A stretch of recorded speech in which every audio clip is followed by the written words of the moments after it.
Hey guys, Uber0 here, bringing you another episode of Road to YCS Long Beach. This is a new, well, it's not new, it's just a car that has been out, and it's starting to see a lot more play, thanks to Jeff Jones' article. This allows the Inzektor deck to do multiple things beyond what a standard build is able to do. Basically, what this guy does is he has the same effect as the Dragonfly and Centipede, which is the ability to grab an Inzektor from the graveyard from your hand and equip it to himself. He has that ability.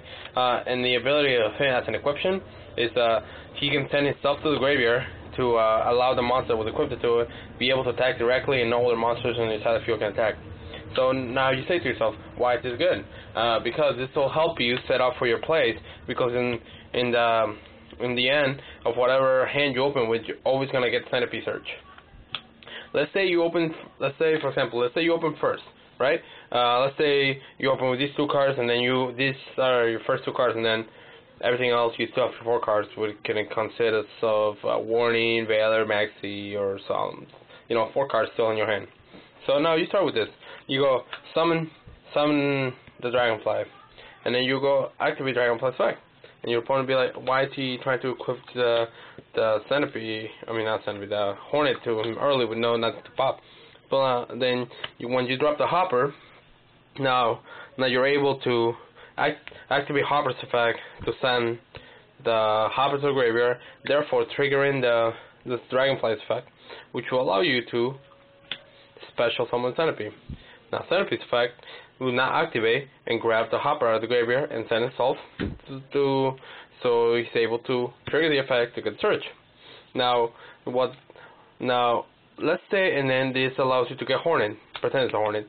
So now Hornet has been out of your hand, so you still have 4 cards, so you still have 5 cards now. And now you have 2 monsters on the field that your opponent has to worry about, and now that they know that you have Hornet, they're in a tight spot, because if they don't have Darkhold or any other master removal ready for next turn, you're most likely just gonna explode on them. Like, even if you have double Phoenix Chain, because even if you have double Phoenix Chain, you're gonna see. Essentially, as you guys see, the Hopper Mantis effect, Hopper and Dragonfly effect, essentially acts like a Turgag, because it's able to grab another level 3 monster from your deck, and you're still in card advantage, you still have 5 cards in your hand at this moment.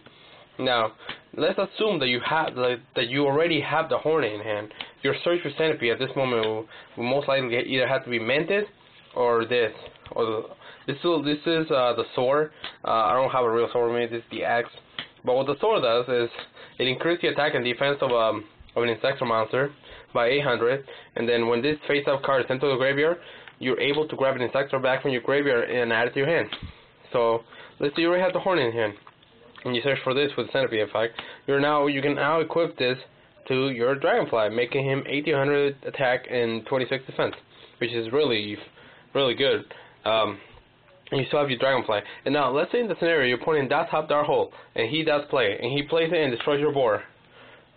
So now the soul will activate, and you're able to grab your Dragonfly back to your hand. So basically you didn't lose anything in that sense, because you start with Dragonfly, and you create a field presence, giving yourself pulse ones on the field, so now you're able to go off next turn on them anyways, because you still have 4 cards in your hand. We do run 3 MSTs.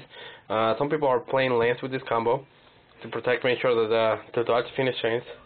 So the sword basically allows you to set off really well with this, making this guy a beater, and putting your opponent in a very difficult position, because now you're ready to basically go off on your opponent, because it's highly unlikely your opponent opens double Phoenix Chain, and if they Phoenix Chain you in response to you activating effect, you can still make the Leviathan or any level 3 monster and rank 3 exceed to just put the pressure on your opponent. And now another thing that you can do, we all know the Mantis, what's it called, the Mantis and the Giga Mantis and the Hornet effect, how you can combo off with, you can go activate by grabbing this and then sending Mantis to your hand. and then you can detach them off to bring back stuff. So essentially, you guys have realized that if you exceed with the monster, and the soul goes to the graveyard, you still get a card back to your hand.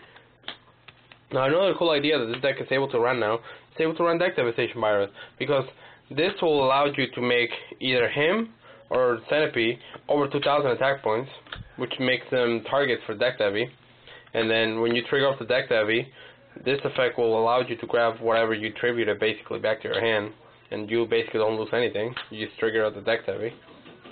So, card advantage wise, Hopper and Soar, the Inzektor, Hopper, and Soar are really I really think they're going to be abused California, and I really think we're going to be in a very difficult situation, because a lot of players are worrying about Rabbit if they're not already playing it, but now you have to focus more on the Inzektor matchup.